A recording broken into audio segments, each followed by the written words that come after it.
Hello tout le monde et bienvenue dans cette nouvelle vidéo. Je vous retrouve aujourd'hui pour la recette d'un dessert de la cuisine libanaise qui est une pure merveille et en plus extrêmement simple et rapide à préparer.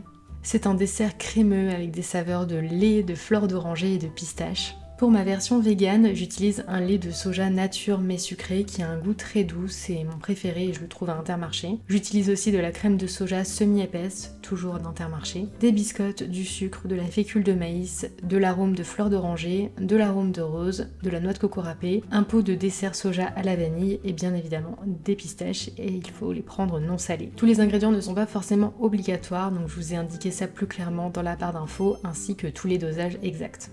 Pour la première étape, je prépare un sirop. Pour ça, je verse dans une casserole à feu moyen le même volume de sucre et d'eau. J'ajoute ensuite l'arôme de fleurs d'oranger et celui de rose. Je mélange bien le tout jusqu'à ce que le sucre soit bien dissous, mais je ne fais pas épaissir le sirop. Je le retire directement du feu et je le mets de côté. Ensuite, je vais sortir mes biscottes. J'en ai pris qui sont vraiment très épaisses pour avoir une bonne couche de biscuits au fond, mais on peut aussi prendre des biscottes basiques et faire une double couche. Une fois que j'ai bien disposé les biscottes au fond d'un grand plat en les serrant pour ne pas laisser d'espace, je les arrose avec le sirop. Alors il ne faut pas mettre tout le sirop, je dirais juste la moitié devrait suffire, mais il faut que les biscottes s'imbibent bien. Quand c'est fait, je mets ça de côté, je laisse les biscottes continuer de se gorger de sirop et pendant ce temps, je vais préparer la crème. Pour cela, je commence par mesurer 50 centilitres de lait de soja. Ensuite, dans un autre récipient, je dose 5 cuillères à soupe de maïzena et je vais la diluer avec une partie du lait de soja, et c'est mieux si on n'en met pas partout évidemment. Je mélange bien la préparation pour ne pas avoir de grumeaux, et ensuite dans une casserole à feu éteint, je verse le lait de soja, la maïzena diluée et 40 centilitres de crème de soja.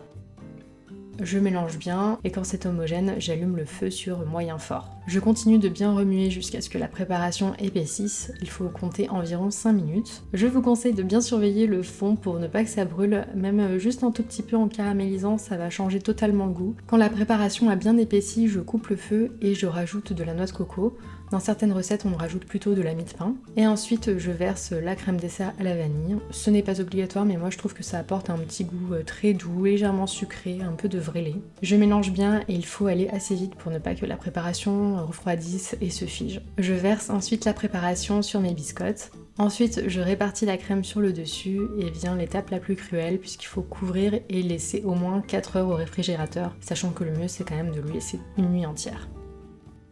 Pour le dessus, il faut rajouter des pistaches. Vous pouvez soit faire comme moi et les couper plus ou moins grossièrement au couteau, soit les broyer en fine poudre à l'aide d'un robot. Au moment de servir, on rajoute la poudre de pistache sur tout le dessus du plat. Et ensuite vient l'étape fatidique du service.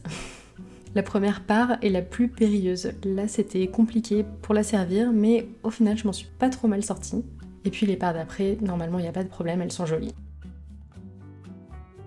Mais sinon, vous pouvez aussi opter pour des verrines. Là, c'est sûr, il n'y a pas de galère au moment de servir. Si vous avez envie de plus de gourmandise, vous pouvez verser un peu plus de sirop de fleurs d'oranger au moment de la dégustation. Donc n'hésitez pas à en faire une bonne dose au départ.